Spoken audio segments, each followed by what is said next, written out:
I was with the Worcestershire Foresters, and we were on an exercise in Otterburn. And in those days, we got away with it. Padre, keep playing enemy was short. So I ended up playing enemy, and for a week I was in a basher, in the forest, being attacked at HLU as usual. And quite enjoyable, really.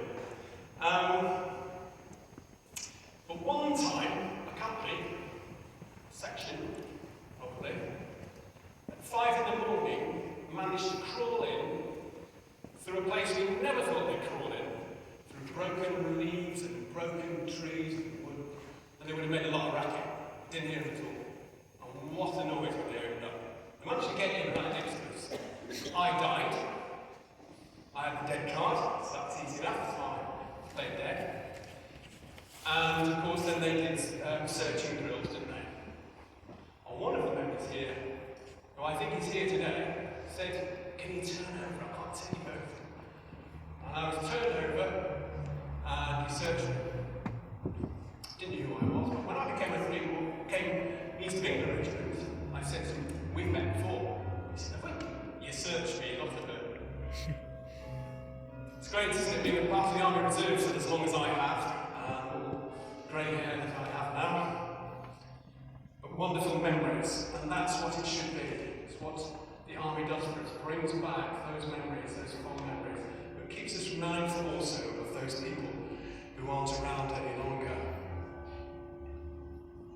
History in the making.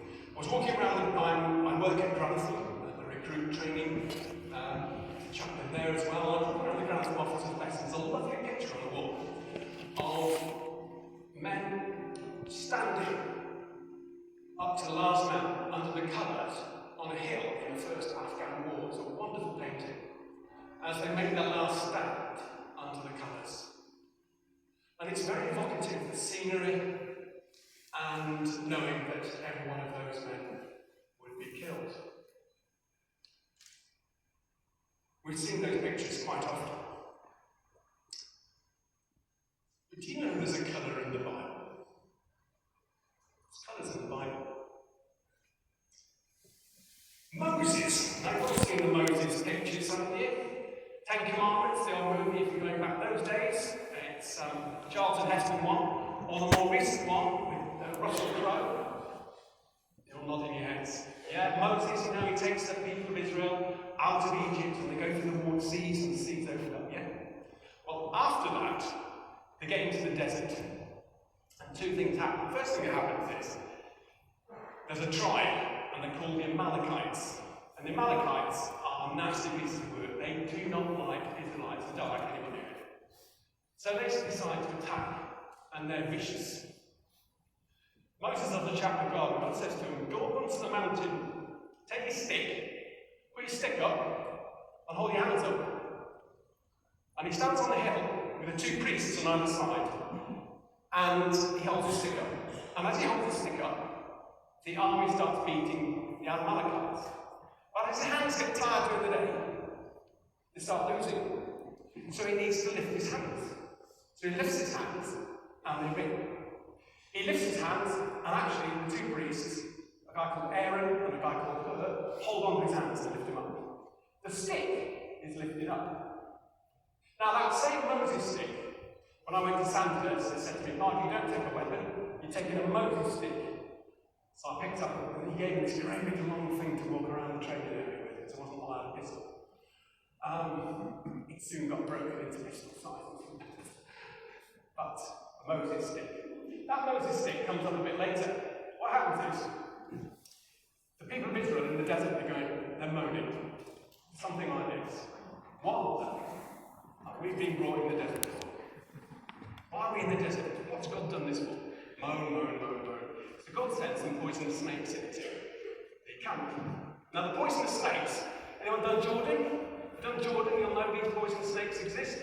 One's the horned viper, sits under the sand, two little horns at the top, sit down, waits for something to come past and the black Egyptian cobra.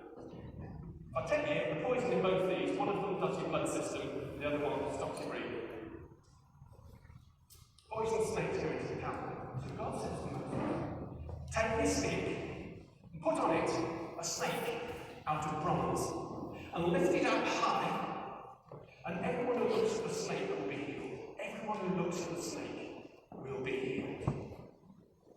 So he does this, and people survive.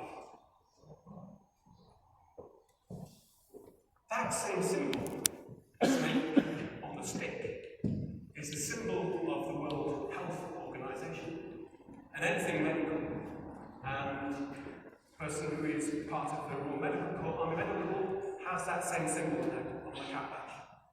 Some of you who were in the earlier years of the Royal Army Medical Corps will remember the cross with the snake around it, and that's where it comes from. It was a standard under which everybody knelt. They were made red. Normally we would come into this church and you would see palm leaves everywhere, palm trees. There's a palm tree over there, because we're about to go into Easter. And it was a time when Jesus comes into Jerusalem on a victory procession. Not like Caesar on a horse after a triumphal victory, but riding in on a donkey. And he isn't riding for victory. His victory is about to die. And as we move into next week, I'm celebrating Good Friday, when we remember the time when Jesus was arrested and tried and found guilty for doing nothing wrong.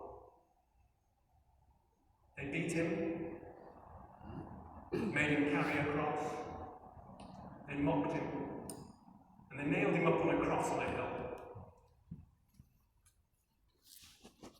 The cross was raised up. Jesus said, "The reason I go to Jerusalem is to die." Why did he want to die? He died. They took his body down. 3 days later, followers go to the tomb, and suddenly he's not there. You're familiar, I hope, with the Easter story. Over there, there's a tomb with a stone. The stone was rolled away. Jesus was no longer there. Why? What's happened? Jesus chose the cross for you and me. Because our natural sinfulness, our natural lowly nature, causes us to go that way. That's why Easter is so central to the church. At the turn of the 60s, a story is told of 3 university philosophy students in Paris. Students who had nothing to do with God, and they were going, "We don't believe in God." And they're walking past a church in Paris. And one of them said, "I dare you to go in there and go and talk to the priest and say, 'I don't believe in God, it's a load of rubbish.'" I said, "Okay." So he goes. He finds the priest and he says, "Father, I don't believe in God, it's a load of rubbish." The priest doesn't say much, just says, "Thank you. Will you do something for me?" "Yeah, okay. When you go up there," he pointed to the top there, "look at the cross and say, 'Jesus died for my sin. I don't care.'" Okay. So he walks up the church, makes up, "Off you go." Off he goes. Looks at the cross, it says, "Jesus died for my sin, okay." Walks back and goes, "There you go." Priest says, "Will you do it again?" So the second time he goes up to the top. "Jesus died for my sin, okay." As you walk back, he says, "Right, I've done that now." He's walking out. He says, "Just go a third time." This time he goes deliberately and a bit slower, and he stands in front of the cross. He just says, "Jesus died for my sin." Tears stream down his face. He turns to the priest and he says, "Can you hear my confession?" The cross of Christ touched his heart. Such was the story of a recent Archbishop of Paris. God touches our hearts. He was raised up for the poison of our lives, so when we look at it, we can be healed. The cross is about God touching and healing the heart. The same way the colours touch our heart when we come under them. We're moved by seeing them come down there. When we as Christians stand under this, we stand under one which lasts for eternity. promises eternal life to all who make their colours, make this their colour.